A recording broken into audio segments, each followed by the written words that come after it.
Hello everyone. Before we get started, make sure to like and subscribe, and leave a comment saying where you're from and when you watched.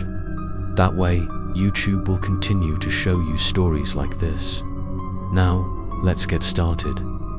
Asterisk, I kept the black and white photo that had arrived in a drawer, locked away, but not a day went by without thinking about it. After the betrayal ritual with Mr. Harris, I thought everything was over. I thought I had banished Emily's spirit back into the haunted doll and buried it deep underground. But that photo, with its blood-red handwriting, was a reminder that what I was facing could not be buried so easily.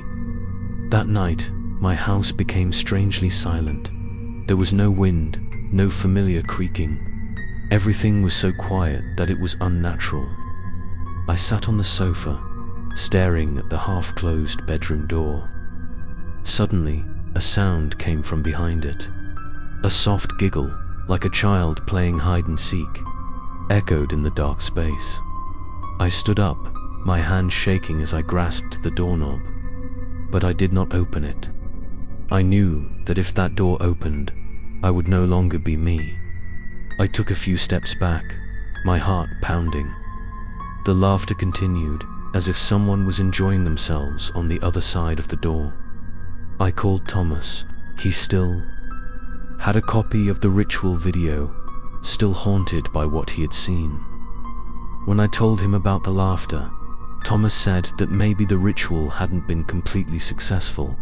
Maybe some part of the spirit was still lingering in the house. He told me to check where I had buried the doll. I didn't want to. I really didn't want to dig. But that night, unable to bear the laughter any longer, I grabbed a flashlight and a shovel and went to the back of the house, where I had buried Emily's box. I dug through the dirt, layer by layer, each heavy stroke of the shovel. When the shovel made a metallic sound, I stopped. The box was still there. But when I opened it, it was empty. There was no doll, just a torn black cloth.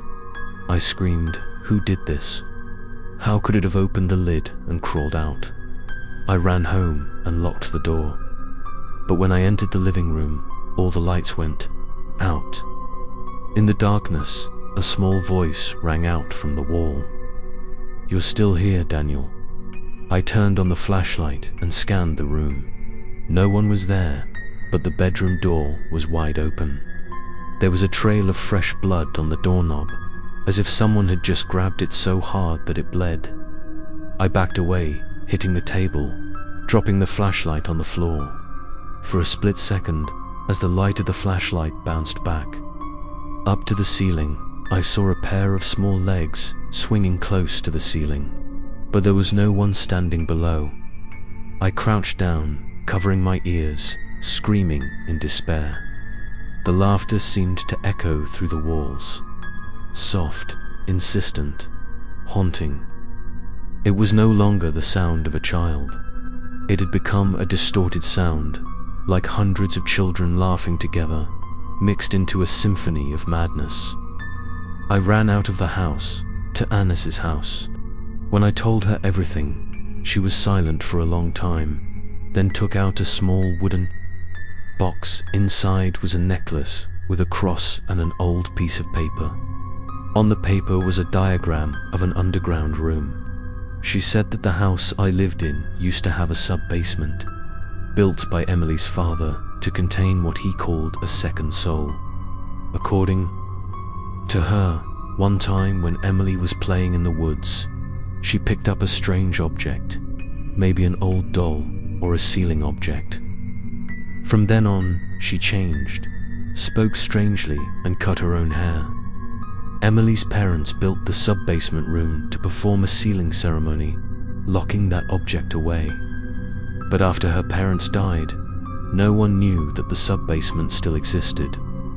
I looked at the diagram and noticed an unusual detail. Behind the wall of my basement, there was a small space. I had never checked it because I thought it was a load-bearing wall. I immediately went back and broke the wall. After nearly an hour of chiseling, I saw a gap. A strong, musty smell rose. The room was dark and small, with a stone altar inside, and in the middle, a rotten wooden box. I lit the flashlight and approached. The box had strange characters engraved on it, like a spell. Before I could do anything, the laughter rang out again, this time right behind me. I turned around. In a split second, I saw Emily standing at the entrance of the cellar, her face no longer the face of the girl in the photo. Her skin was wrinkled, her eyes were black and empty, her mouth was grinning from ear to ear. I stood there, stunned. The girl slowly reached out to me, but instead of rushing forward, she stepped back into the darkness and disappeared. When I turned back to the wooden box, it had been opened, empty inside. I didn't know what I had unwittingly unleashed, but I was sure that Emily was only the surface of something deeper, darker, and much older.